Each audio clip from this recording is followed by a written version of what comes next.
ಇವತ್ತು ಆರ್-ಸಿ-ಬಿ ಮತ್ತು ಸಿ-ಎಸ್-ಕೆಯ playing 11ನ compare ಮಾಡೋಣ. ಪ್ರತಿ ಪ್ಲೇಯರ್‌ನು ಕಂಪೇರ್ ಮಾಡಿ ಪಾಯಿಂಟ್ ಕೊಡ್ತಾ ಹೋಗೋಣ. ಫೈನಲಿ ಯಾವ ಟೀಮ್ ಕಡೆ ಜಾಸ್ತಿ ಪಾಯಿಂಟ್ಸ್ ಇರುತ್ತೋ ಆ ಟೀಮು ಗೆಲ್ಲುತ್ತೆ. ಆ ಟೀಮ್‌ನ ಪ್ಲೇಯಿಂಗ್ 11 ಬಲಿಷ್ಠವಾಗಿದೆ ಅನ್ನೋ ಅರ್ಥ. ಸೊ ಟಾಪಿಕ್ ಇಂಟ್ರೆಸ್ಟಿಂಗ್ ಇದೆ ಅಲ್ವಾ?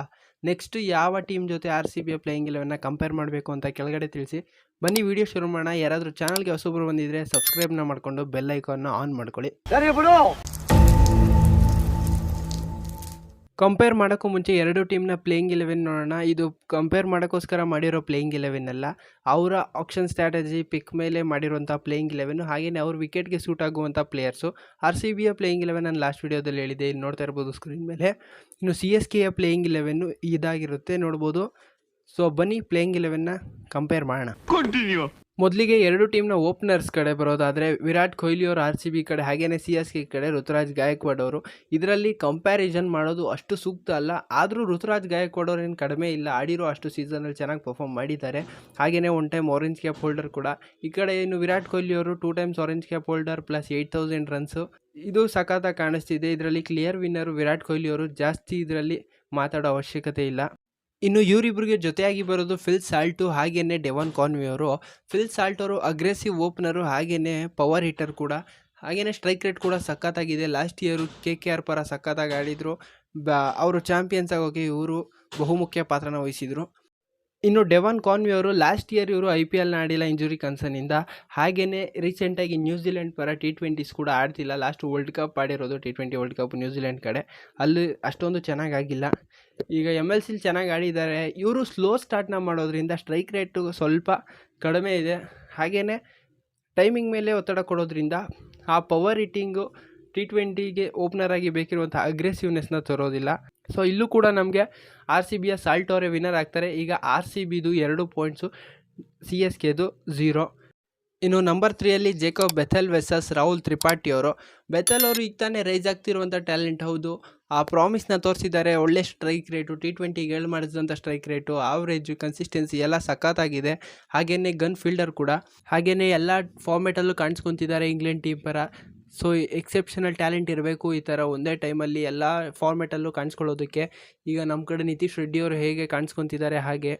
ಇನ್ನು ಇನೋವೇಟಿವ್ ಶಾಟ್ಸ್ಗಳನ್ನ ಇಂಪ್ಲಿಮೆಂಟ್ ಮಾಡೋ ಕೆಪಾಬಿಲಿಟಿ ಇರೋರು, ಹಾಗೆಯೇ ಪ್ರೆಷರ್ ಸಿಚುವೇಷನ್ನ ಹ್ಯಾಂಡಲ್ ಮಾಡಿ ತೋರಿಸಿದ್ದಾರೆ, ವೆಸ್ಟ್ ಇಂಡೀಸ್ ಅಗೇನ್ಸ್ಟ್ ಆಗಲಿ ಆಸ್ಟ್ರೇಲಿಯಾ ಅಗೇನ್ಸ್ಟ್ ಆಗಲಿ. ಇನ್ನು ರಾಹುಲ್ ತ್ರಿಪಾಠಿ ಅವರು ರೀಸೆಂಟಾಗಿ ಅಷ್ಟು ಚೆನ್ನಾಗಾಗಿಲ್ಲ, ಜಾಸ್ತಿ T20s ಕೂಡ ಆಡಿಲ್ಲ. ಸೈಯದ್ ಮುಷ್ತಾಕ್ ಅಲಿಲಿ ಮಹಾರಾಷ್ಟ್ರ ಪರ 6 ಇನ್ನಿಂಗ್ಸು 20 ಆವ್ರೇಜು. ಇನ್ನು ಲಾಸ್ಟ್ IPL ನೋಡೋದಾದರೆ ಅಲ್ಲೂ ಕೂಡ 6 ಇನ್ನಿಂಗ್ಸು 27 ಆವ್ರೇಜ್ ಇದೆ. Strike rate compare to Jacob Bethell ಕಡಿಮೆ ಇದೆ. ಜಾಸ್ತಿ T20s ಆಡ್ತಾ ಇಲ್ಲ, ರೀಸೆಂಟಾಗಿ ಜಾಸ್ತಿ ಕಾಣಿಸ್ಕೊತಾ ಇಲ್ಲ. ಇವರೇನಾದರೂ 22ಅಲ್ಲಿ ಹೇಳಿದೆ ನಾನು ರಾಹುಲ್ ತ್ರಿಪಾಠಿ ಅವ್ರ ಕಡೆ ಹೋಗ್ತಿದ್ದೆ, ಬಟ್ ಈಗ ಜೇಕಬ್ ಬೆಥೆಲ್ ಅವರೇ ವಿನ್ನರು. ಸೊ ಈಗ ಆರ್-ಸಿ-ಬಿದು 3, ಚೆನ್ನೈದು 0. ಇವ ಯಾರು ಬರೀ ಆರ್-ಸಿ-ಬಿ ಅವ್ರನ್ನೇ ಗೆಲ್ಲಿಸ್ತವನೆ ಅಂತ ಅಂದ್ಕೊಂಬೇಡಿ. ಆರ್-ಸಿ-ಬಿಯ ಟಾಪ್ ಆರ್ಡ್ರ್ ಸಖತ್ತಾಗಿದೆ, ಅಂದರೆ ಬ್ಯಾಟಿಂಗ್ ಫುಲ್ ಸ್ಟ್ರೆಂತಾಗಿದೆ. ಸಿ-ಎಸ್-ಕೆದು ಕೆಳಗಡೆ ಇದೆ ಅಸ್ತ್ರಗಳು. ಸೊ ಫುಲ್ಲು ವೀಡಿಯೋ ನೋಡಿ, ಕ್ಲಾರಿಟಿ ಸಿಗುತ್ತೆ ನಿಮಗೊಂದು. ಇನ್ನು ನೆಕ್ಸ್ಟು ಸ್ಪಿನ್ ಡೆಸ್ಟ್ರಾಯರ್ಸ್ ಇವರಿಬ್ಬರು, ರಜತ್ ಪಟಿದಾರ್ ಹಾಗೆಯೇ ಶಿವಮ್ ದುಬೆ ಅವರು. ಇವರಿಬ್ಬರು ಮಧ್ಯೆ ಟೈಟ್ ಫೈಟ್ ಇದೆ, ಯಾರು ಬೆಟರ್ ಅಂತ ಹೇಳೋಕ್ಕೆ. ಬಟ್ ರೀಸೆಂಟ್ ಫಾರ್ಮ್ ನೋಡೋದಾದರೆ I am go with Rajat. ಎಂತಕ್ಕಂದರೆ ಸೈಯದ್ ಮುಷ್ತಾಕ್ ಅಲಿಲಿ ಅಷ್ಟು ಮಸ್ತಾಗಿ ಆಡಿರೋದು, ಹಾಗೆಯೇ ಲಾಸ್ಟ್ IPLಲ್ಲಿ ಸೆಕೆಂಡ್ ಹಾಫಿಂದ ಸಖತ್ತಾಗಿ ಆಡ್ಕೊಂಬಂದಿರೋದು. ದುಬೆ ಅವರು ಇನ್ಕನ್ಸಿಸ್ಟೆನ್ಸಿನ ತೋರಿಸಿರೋದು ಲಾಸ್ಟ್ ಇಯರು. ಸೊ ಅದಕ್ಕೋಸ್ಕರ ರಜತ್ ಪಟಿದಾರ್ ಕಡೆ ಹೋಗ್ತಿದ್ದೀನಿ. ಈಗ ಆರ್-ಸಿ-ಬಿದು 4, ಸಿ-ಎಸ್-ಕೆದು 0. ಇವಾಗ ಶುರುವಾಗುತ್ತೆ ನೋಡಿ ಸಿ-ಎಸ್-ಕೆದು. ನೆಕ್ಸ್ಟು ಜಿತೇಶ್ ಶರ್ಮಾ ವರ್ಸಸ್ ಮಹೇಂದ್ರ ಸಿಂಗ್ ಧೋನಿ ಅವರು. ಇವರಿಬ್ಬರ ಮಧ್ಯೆ ಯಾರು ಬೆಟರ್ ಅಂದರೆ, ಜಿತೇಶ್ ಶರ್ಮಾ ಅವರು ಲಾಸ್ಟ್ ಇಯರು ಅಷ್ಟು ಚೆನ್ನಾಗಾಗಿಲ್ಲ, IPL ಸೀಸನ್ನು ಫುಲ್ ಸೀಸನ್ನೇ ಚೆನ್ನಾಗಾಗಿಲ್ಲ. ಬಟ್ ಧೋನಿ ಅವರು ಬರುವಂಥ 2-3 ಓವರ್ಗಳಲ್ಲೇ ಸಖತ್ ಇಂಪ್ಯಾಕ್ಟ್ನ ಮಾಡ್ತಾರೆ. ಇವ್ರು ಇನ್ನೂ ಬೇಗ ಬಂದರೆ ಟೀಮ್ಗೆ ಇನ್ನೂ ಒಳ್ಳೆಯದು, ಸಿಕ್ಕಾಪಟ್ಟೆ ಒಳ್ಳೆಯದು.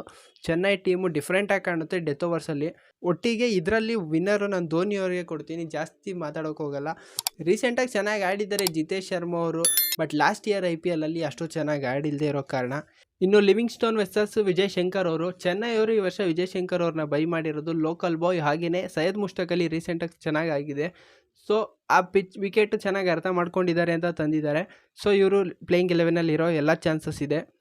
ಇನ್ನು ಲಿವಿಂಗ್ಸ್ಟನ್ ವರ್ಸಸ್ ವಿಜಯ್ ಶಂಕರ್ ಅವ್ರ ಕಂಪ್ಯಾರಿಸನ್ ನೋಡೋದಾದರೆ, ಇಬ್ಬರು ವ್ಯಾಲ್ಯೂಬಲ್ ಆಲ್ರೌಂಡ್ ಕೆಪಾಬಿಲಿಟಿನ ತರ್ತಾರೆ ಎರಡು ಟೀಮ್ಗೆ.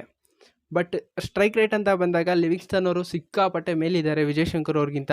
ಹಾಗೆಯೇ ಬೌಲಿಂಗ್ ಅಂತ ಬಂದಾಗ ಲಿವಿಂಗ್ಸ್ಟನ್ ಅವರು ಲೆಫ್ಟ್ ಹ್ಯಾಂಡ್ ರೈಟ್ ಹ್ಯಾಂಡ್ ಬ್ಯಾಟ್ಸ್ಮನ್ಸ್ಗೆ ವೆರೈಟಿನ ತರ್ತಾರೆ. ವಿಜಯ್ ಶಂಕರ್ ಅವರು ಅಷ್ಟು ಬೌಲಿಂಗಲ್ಲಿ ಎಫೆಕ್ಟಿವ್ ಇಲ್ಲ. ಸೊ ಇಲ್ಲಿ ಕ್ಲಿಯರ್ ವಿನ್ನರು ಲಿವಿಂಗ್ಸ್ಟನ್ ಅವರು, ಯಾವುದೇ ಡೌಟ್ ಇಲ್ದಂಗೆ. ಈಗ ಪಾಯಿಂಟ್ಸು RCBದು 5, ಚೆನ್ನೈದು 1. ಇನ್ನು ನೆಕ್ಸ್ಟು ಬರೋದಾದರೆ ಕೃಣಾಲ್ ಪಾಂಡ್ಯ ವರ್ಸಸ್ ರವೀಂದ್ರ ಜಡೇಜಾ ಅವರು. ಕೃಣಾಲ್ ಪಾಂಡ್ಯ ಅವರು ಒಳ್ಳೆ ಸ್ಪಿನ್ನರೇ, ಒಳ್ಳೆ ಎಕಾನಮಿನೇ ಮೇಂಟೈನ್ ಮಾಡ್ಬೋದು. ಆದರೆ ರವೀಂದ್ರ ಜಡೇಜಾ ಅವರು T20 ಅಂತ ಬಂದಾಗ ಎಲ್ಲ ಫಾರ್ಮೆಟಲ್ಲೂ ಸಖತ್ತಾಗಿ ಆಡ್ತಾರೆ. T20 ಎಸ್ಪೆಷಲಿ T20ಲಿ ಬ್ಯಾಟಿಂಗು, ಬೌಲಿಂಗು, ಫೀಲ್ಡಿಂಗು 3 ಡಿಪಾರ್ಟ್ಮೆಂಟಲ್ಲಿ ಸಖತ್ತಾಗಿ ಕಾಂಟ್ರಿಬ್ಯೂಟ್ ಮಾಡ್ತಾರೆ ಅವರ ಟೀಮ್ಗೆ. ಸೊ ಇಲ್ಲಿ ಜಡೇಜಾ ಅವರು ಯಾವುದೇ ಕಂಪ್ಯಾರಿಸನ್ ಇಲ್ದಂಗೆ ವಿನ್ನರ್ ಆಗ್ತಾರೆ. ಇನ್ನು ನೆಕ್ಸ್ಟು ಮನೋಜ್ ಬಾಂಡ್ಗೆ ವರ್ಸಸ್ ರವಿಚಂದ್ರನ್ ಅಶ್ವಿನ್ ಅವರು. ಇವರಿಬ್ಬರು ಮಧ್ಯೆ ಕಂಪ್ಯಾರಿಸನ್ ಸೂಕ್ತ ಅಲ್ಲ ಅಂದರೂ ಮಾಡಲೇಬೇಕು, ಎಂತಕ್ಕಂದರೆ ಇಬ್ಬರು ಆಲ್ರೌಂಡ್ ಕ್ಯಾಟಗರಿಲಿ ಬರ್ತಾರೆ. ಅಶ್ವಿನ್ ಅವರು 6 ಬಾಲ್ಗೆ 6 ಡಿಫ್ರೆಂಟ್ ವೆರೈಟೀಸ್ ಆಫ್ ಬಾಲ್ನ ತರ್ತಾರೆ, ಹಾಗೆಯೇ ಡಿಸೆಂಟಾಗಿ ಬ್ಯಾಟಿಂಗ್ ಆಡ್ತಾರೆ. ಇನ್ನು ಮನೋಜ್ ಬಾಂಡ್ಗೆ ಅವರು ಸಖತ್ತಾಗಿ ಫಿನಿಶ್ ಮಾಡಿಕೊಡ್ತಾರೆ, ಹಾಗೆಯೇ 2 ಓವರ್ ಬೌಲಿಂಗ್ ಆಪ್ಷನ್ ಕೂಡ ತರ್ತಾರೆ. ಬಟ್ ಇಲ್ಲಿ ಎಕ್ಸ್ಪೀರಿಯನ್ಸ್ ಒಂದೇ ಮ್ಯಾಟ್ರ್ ಆಗೋದ್ರಿಂದ, ಎಂತಕ್ಕಂದರೆ ಅವರು ಸ್ಟ್ಯಾಟ್ಸ್ ಹಳೇದಿಲ್ವೇ ಇಲ್ಲ, ಎಕ್ಸ್ಪೀರಿಯನ್ಸ್ ಮ್ಯಾಟ್ರ್ ಆಗೋದ್ರಿಂದ ಇಲ್ಲಿ ಕ್ಲಿಯರ್ ವಿನ್ನರು ಅಶ್ವಿನ್ ಅವರು ಅಂತ ಎದ್ದು ಕಾಣಿಸ್ತಿದೆ. ಇನ್ನು next Bhuvneshwar Kumar versus Sam Curran ಅವರು. ಭುವನೇಶ್ವರ್ ಕುಮಾರ್ ಅವರು ಮಾಡೋ 4 ಓವರಲ್ಲೇ ನಮ್ಮ ಟೀಮ್ಗೆ ಸಿಕ್ಕಾಪಟ್ಟೆ ವ್ಯಾಲ್ಯೂನೇ ಆ್ಯಡ್ ಮಾಡ್ತಾರೆ. ಇನ್ನು ಸ್ಯಾಮ್ ಕರನ್ ಅವ್ರ ಕಡೆ ಬಂದರೆ ಇವರು ಆಲ್ರೌಂಡರ್ ಇರ್ಬೋದು, ಆದರೆ ಬ್ಯಾಟಿಂಗಲ್ಲಿ ಇನ್ಕನ್ಸಿಸ್ಟೆನ್ಸಿ ಸಿಕ್ಕಾಪಟ್ಟೆ ಇದೆ. ಆ ರಿಸ್ಕ್ ಶಾಟ್ ಹೊಡಿಯೋಕೆ ಹೋಗಿ ವಿಕೆಟ್ನ ಒಪ್ಸಿರೋದು ನೋಡಿದ್ದೀವಿ.